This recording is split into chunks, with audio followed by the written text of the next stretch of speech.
একটা কি হয়েছে বলো? আমি তো দিছিলাম 3-এর কাছাকাছি আমি দিছিলাম। তো তুমি আমার কাছ থেকে 3 লাখের কাছাকাছি আমি হ্যাঁ, দিছি। তুমি আমার কাছ থেকে আমার হিসাবে ওখানে ও 8,80,000 না কত বলছে। ওরকমই খাতার দেওয়া লাগবো, ওটা পাইলাম না আমি। মনে ভাইয়ের আমারটা দেখলাম আছে। হ্যাঁ, তুমি আটের উপর তুমি টাকা আমার কাছ থেকে নিছো, বুঝছো? 8-এর উপর টাকা নিছো। এর মধ্যে তুমি 3 যদি দিয়ে থাকো তাহলে কত থাকে? 5 5। তুমি 3 যদি দিয়ে থাকো, তুমি দিছো সেটাও আমি জানি না, কখন তুমি মাদ্রাসায় দিছো, কিভাবে দিছো সেটা আকরামে জানি। তো এখন তোমার হিসাবে ধরলাম, তোমার হিসাবে আমি তোমার কাছে টাকা পাই কত? 5 লাখ, তাই না? এই 5 লাখ টাকার থেকে তোমারে আমি কি বলছিলাম? যে 1 লাখ টাকা দেওয়া। যে আমি তুমি আমাকে 1 মাসের মধ্যে টাকাটা ম্যানেজ করে দাও, আমার খুব জরুরি দরকার, তোমার 4 লাখ টাকা আমি মাফ করে দিলাম, 1 লাখ টাকা দাও। কি এইটা বলছিলাম? তোমার কাছে অরিজিনালি টাকা পাই 5 লাখ। কি অরিজিনালি তোমার কাছে টাকা কত পাই? 5 লাখ। 5 লাখের মধ্যে আমি বলছিলাম তোমার মাফ করে দিলাম 4 লাখ, তুমি দিবা 1 লাখ। তোমারে আমি 1 মাস সময় দিলাম, 1 মাসের মধ্যে টাকাটা আমাকে দিবা। তুমি বলছো সেটা আমি ব্যবস্থা করতেছি। কি বলছো কি না? বলছিলাম হ্যাঁ, এখন কতদিন হইল বলো? অনেক দিন, কতদিন হয়েছে? 5-6 মাস। প্রায় 6 মাস হয়েছে। 6 মাসের বেশি হয়েছে, ধরো 6 মাসই হইল। তো এখন তুমি আমারে এর মধ্যে কয় টাকা দিছো? দাও নাই। এখন তুমি বলো যে তুমি কি আমারে 1 লাখ টাকা 10 দিনের মধ্যে তুমি দিবা?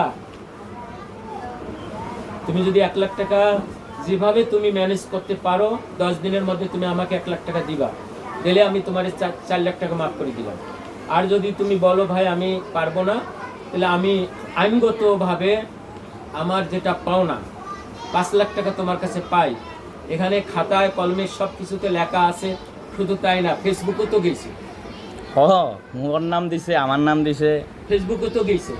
এর নাম দিয়ে একবারে ছেঁড়া বেড়া লাগাইছে। আমি করে এটা আইনগতভাবে ভাই আমার 5 লাখ টাকা কিভাবে তোলা লাগে সেটা আমি তোলার ব্যবস্থা করি। এখন তুমি বলো কি করবো বলো? তুমি কি আমার কাছ থেকে আমি 4 লাখ টাকা তোমার মাফ করে দিলাম, কারণ আমি ভাই তোমাদেরকে এতদিন ধরে দিনী ভাই হিসাবে তোমাদেরকে দেখছিলাম, কিন্তু তোমরা কিন্তু আমাকে এইটারই দাও নাই। এইটার তুমি আমাকে দিনী ভাই হিসাবে যে আমি তোমার কাছে ছিলাম, এখন দিনী ভাই বলো বা আমাকে উস্তাদ বলো বা যেটাই বলো, কি কিন্তু সেটার মর্যাদা তুমি দাও নাই। এমনকি তোমার কাছে আমি বহুবার ফোন দিছি, তুমি একবারও আমার ফোন রিসিভ করো নাই।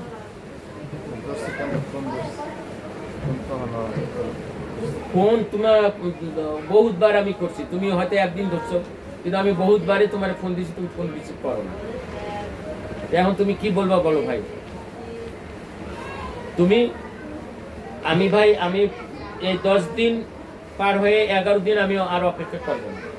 এই 10 দিনের মধ্যে ইনশাল্লাহ তুমি চেষ্টা করে যেভাবে থেকে পাও তুমি আমাকে 1 লাখ টাকা দাও, আমি তোমাকে এই যে ভাই আছে আমাদের সার্জন ভাই আছে, যাই হোক উনিও আছে, রুহুল আছে, তুমি আছো, সবার সাথে আমি বললাম তুমি আমাকে 10 দিনের মধ্যে 1 লাখ টাকা দাও, আমি 4 লাখ টাকা তোমার মাফ করে দিলাম। আর যদি তুমি না দাও ভাই, তাহলে আমি আইনগতভাবে যেটা করা লাগে সেটা করে তোমার আমি 5 লাখ টাকা আমি তোমার কাছ থেকে কীভাবে উদ্ধার করা লাগে সেটা আমি করব। কারণ আমার কাছে সব কিছু ডকুমেন্ট আছে, সব কিছু আমার খাতাপত্র সাক্ষী সব কিছু আছে। তুমি কোনটা করবো সেটা বলো। তোমার যদি এখন একটা কারো যদি অসুখ হয়, তারে নিয়ে তুমি হাসপাতালে যাবা না? ঋণ করিয়া সে তার চিকিৎসা করবা না? করবা কি করবা না? তা তোমার কাছে আমি পাই 5 লাখ টাকা, তোমাকে বলছি 4 লাখ মাফ করে দিলাম, তুমি 1 লাখ টাকা আমারই দিবা, আর 6 মাসে তুমি টাকাটা আমাকে দিতে পারলা না।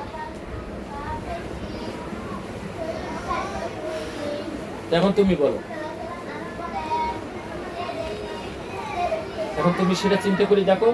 আমি এতটুকুই তোমাদের বলার জন্য আসছি আজ, যে রুহুলকে বলছি, রুহুলের কাছে পাই যেটা পাইতাম আমি ওকেও বলছি যে তুমি ভাই আমার 2 লাখ টাকা দাও, আমি বাকি টাকা শোধ করে দিলাম। সে কিছু টাকা আমাকে দিছে, আস্তে কোনো মাসে 5, কোনো মাসে 10, এইভাবে আমাকে দিয়ে দিয়ে কিছু কমাইছে। এবং বাকিটাও বলছে যে ভাই আমি একটু সমস্যায় আছি, হইলে আমি পুরোটা বাকিটা আমি দিয়ে দেবো। কিন্তু তুমি যদি আমারে 5,000 টাকা দিয়ে যদি বলতা কি ভাই এই যে এই মাসে 5 দিলাম, সামনের মাসে দেবো, তখন একটা কথা ছিল, কিন্তু তুমি তো এটা করো নাই। তো ভাই আমি আর আমার নাই, আমি বহুত সমস্যায় আছি, তোমাদের এখানে এসে আমি বহুত, দুইবার দিয়েছিলাম 4,000 টাকা দিচ্ছি। সেটা তুমি আগে দিছো। আসার পরে সিদ্ধান্ত করে 2,000 টাকা করে মাসে। সেটা তো আগে যখন তুমি 2,000 করিয়া বলছিলাম, আগে দিছো তুমি। সেই সময় যদি তুমি প্রতি মাসে দিয়ে যাইতো তো টাকাটা আটাইতো। তারপরে তো এটা আসি আমাদের সিদ্ধান্ত হইল, এটা তুমি আগে দিছো। এই 1 লাখ টাকা চাওয়ার পরে আর তুমি এটা দাও না, কোনো টাকা দাও না। সেটা আমার কথা হইল 3 মাসের মধ্যে আমি পরিশোধ করেছি 3 মাসের। না ভাই আমি এটা করতে পারবো না। আমি এটা দ্রুতই না আমি মানতে পারবো না। তোমাকে আমি 10 দিন টাইম দিলাম, কারণ আমার এখন ছেলের, সেই সময় আমার ছেলের কি একটা অবস্থা, আমি তার ফাইনাল পরীক্ষা, অথচ তোমাদের কাছে এত অনুরোধ করলাম, তোমরা টাকা দাও নাই। লাস্টে আমি জায়গা বিক্রি করি, সেখানে দিয়ে এখন সে মাস্টার্সে ভর্তি হয়েছে। এখন তার এই মাসের মধ্যে তাকে 2 লাখ টাকা দিতে হবে তার ইউনিভার্সিটির